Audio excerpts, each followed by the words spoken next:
Akhir-akhir ini, maraknya kasus fraud menguji kredibilitas profesi akuntan. Akuntan profesional yang selama ini dikenal sebagai agent of trust laporan keuangan, khususnya di industri perbankan, mulai dipertanyakan. Maka saya, Rio, dan rekan saya adalah tim Piero de Medici dari Universitas Indonesia akan mendiskusikan mengenai fraud kartu kredit di PT Bank X dari perspektif audit investigatif. Dalam studi kasus ini, kami akan mendiskusikan peranan auditor internal terkait manajemen risiko fraud, khususnya di tahap pencegahan dan pendeteksian. Juga auditor eksternal yang bertanggung jawab untuk memastikan laporan keuangan yang ada bebas dari salah saji material, baik karena kesalahan maupun fraud. Ini adalah pengenalan dari kasus PTX dan menimbulkan kecurigaan dari OJK sebagai pengawas untuk menginvestigasi PTX. Analisis lebih lanjut dari perspektif fraud triangle akan disampaikan oleh rekan saya adalah.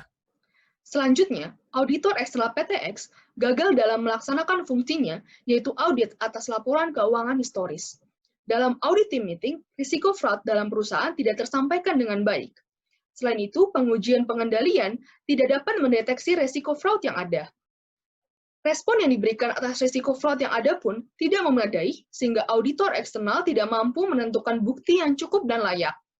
Auditor eksternal juga tidak menarik diri dari perikatan, terutama ketika risiko audit terlalu tinggi, sehingga auditor tidak mampu memberikan keyakinan yang memadai.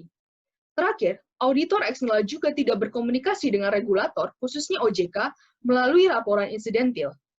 Pertanyaan selanjutnya adalah, apa yang seharusnya dilakukan untuk memitigasi fraud tersebut? Dalam kasus PTX, auditor internal gagal memastikan desain sistem anti-fraud sesuai dengan POJK nomor 39 tahun 2019.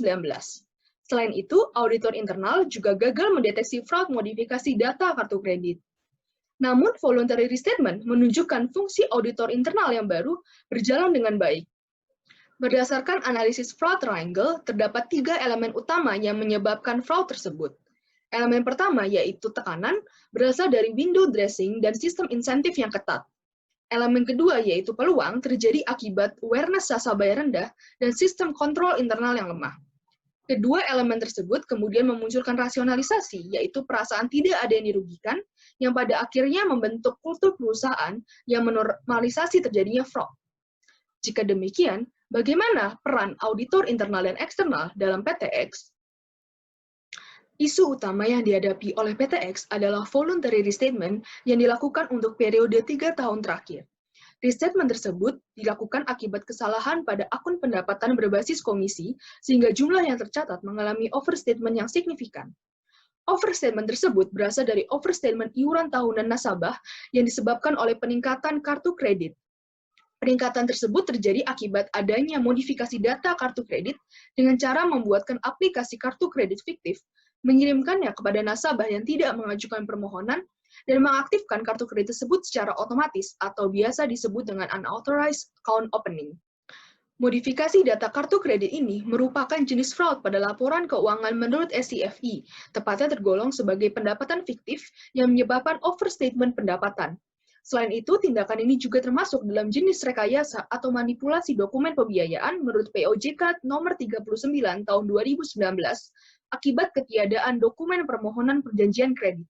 Sistem insentif dari quantity based menjadi performance based, khususnya di divisi penjualan untuk meningkatkan kualitas kepuasan konsumen daripada memodifikasi kartu kredit palsu untuk mengejar target. Kedua, meningkatkan kapasitas auditor internal, khususnya kompetensi melalui training dan sertifikasi seperti CIA dan CFI, juga melalui tim yang terdiversifikasi, khususnya dalam konteks latar belakang dan kemampuan. Ketiga, meningkatkan komunikasi auditor eksternal dengan pihak yang bertanggung jawab atas tata kelola sesuai dengan SA 260, khususnya dengan komite audit terkait sinyal dari fraud. Keempat, menekankan sense of ownership dari manajemen secara keseluruhan untuk menciptakan control environment yang baik. Jadi, dengan rekomendasi kami, PTX dapat meningkatkan manajemen risiko fraud mereka. Sekian dari kami, terima kasih. Hidup mahasiswa, hidup akuntan muda.